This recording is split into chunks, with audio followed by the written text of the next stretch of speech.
क्या आप जानते हैं कितने लोक होते हैं? ब्रह्मांड के कितने आयाम होते हैं? हमारी संपूर्ण जानकारी हमारी इंद्रियों के विषयों तक या इस धरती पर उपस्थित भौतिक वस्तुओं तक ही सीमित है। हमारी भौतिक जानकारी के आधार पर हम यह निष्कर्ष निकाल सकते हैं कि पृथ्वी या भौतिक लोक उपस्थित है। जो कुछ भी पृथ्वी लोक है वो भौतिक है, अर्थात यहाँ उपस्थित वस्तुओं को छूकर, देखकर या सूंघकर महसूस किया जा सकता है। हम इसे साकार लोक कहते हैं। केवल इस साकार लोक में ही संसार रूपी ड्रामा 5000 वर्षों के चक्र के रूप में खेला जाता है। यही हमारी वास्तविक दुनिया है। इसके अलावा एक और लोक है, विचारों से निर्मित लोक, विचारों की दुनिया।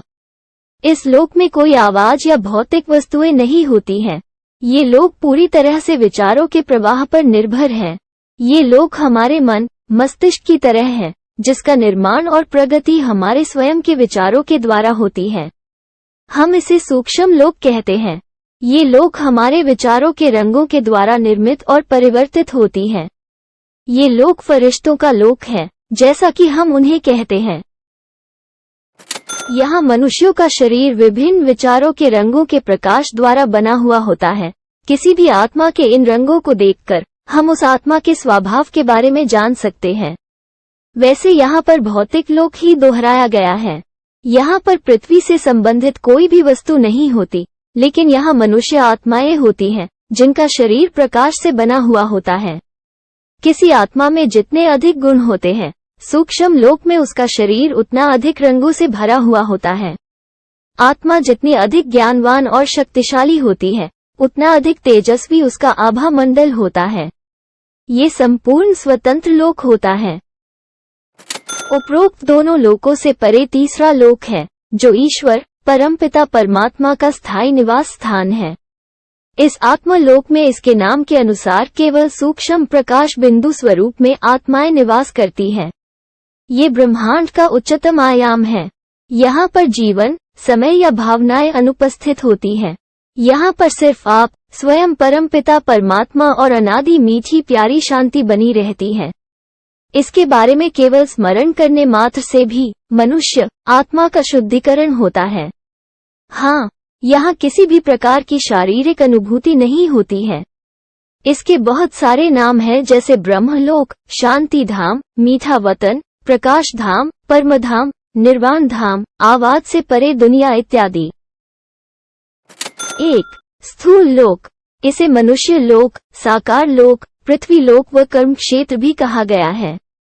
इसी संसार रूपी रंगमंच पर हम सभी आत्माएं इस भौतिक शरीर को धारण कर कर्म करती हैं व दुख सुख का खेल करती हैं और इन्हीं के आधार पर फल भोगती हैं। यहाँ मनुष्य सृष्टि रूपी नाटक चलता रहता है और इस नाटक की अवधि 5000 वर्ष है। आत्मा अपने अभिनय और कर्मों के फलस्वरूप बार बार शरीर बदलती है। एक आत्मा अधिकतम 84 जन्म ले सकती है और न्यूनतम 1 जन्म। सब कर्मों के आधार पर ही होता है। इसी कर्म क्षेत्र पर ही आत्मा अच्छे कर्म कर अपने भविष्य और आने वाले जन्म की नींव रखती है। फिर नाटक पूरा होने पर वापस अपने वास्तविक घर चली जाती है। 2. सूक्ष्म लोक।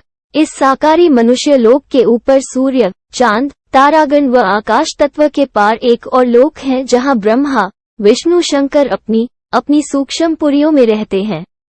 वहाँ पर इनकी काया 5 तत्वों की न बनी होकर बल्कि प्रकाशमय होती है। इन्हें इन स्थूल आंखों से नहीं देखा जा सकता।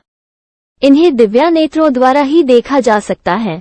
इस लोक में जन्म मरण या दुख सुख नहीं होता है और न ही ध्वनि होती है। यहाँ बोलते हैं पर आवाज नहीं होती। इसे वॉइसलेस वर्ल्ड भी कहते हैं। 3. ब्रह्मलोक। सूक्ष्म लोक से भी ऊपर जो आखिरी लोक है उसे परलोक, ब्रह्मलोक अथवा परमधाम भी कहते हैं। यहाँ न स्थूल शरीर होता है, न सूक्ष्म और न ही ध्वनि या कर्म या वचन या दुख सुख। यहाँ चारों ओर शांति ही शांति होती है, इसलिए इसे शांतिधाम, मुक्तिधाम और निर्वाण धाम भी कहते हैं। यहाँ एक ज्योति तत्व व्यापक है, जिसे ब्रह्म कहते हैं। ये ब्रह्म तत्व चेतन नहीं है, बल्कि सत रजतम से न्यारा छठा तत्व है। इस अखंड ज्योति ब्रह्म तत्व में सभी आत्माएं अशरीरी रूप में अपने वास्तविक प्रकाश स्वरूप में संकल्प विकल्प रहित, दुख सुख से न्यारी, निर्लेप अवस्था में अपने पिता परमात्मा परम जोड़ आत्मा के साथ रहती है। इसी अवस्था को मुक्ति कहा जाता है। यही आत्मा का वास्तविक घर है और आत्मा यही से सृष्टि रूपी रंगमंच पर आकर अपने पाठ के अनुरूप माता के गर्भ में शरीर रूपी वेशभूषा धारण करके जन्म लेती है। जन्म जन्मांतर शरीर के संबंधों को निभाते निभाते आत्मा की आसक्ति देह में हो गई और आत्मा अपने ज्योति स्वरूप को भूलकर स्वयं को ये 5 तत्वों से बना शरीरी देह समझने लगी और इसी के परिणाम स्वरूप आत्मा का आचार व्यवहार तथा खान पान विकारों के वशीभूत हो गया। जो कर्मेंद्रियां आत्मा की सहायक अंग अथवा गुलाम होती थी, आज वह मालिक बन गई है और आत्मा को बेबस कर दिया है।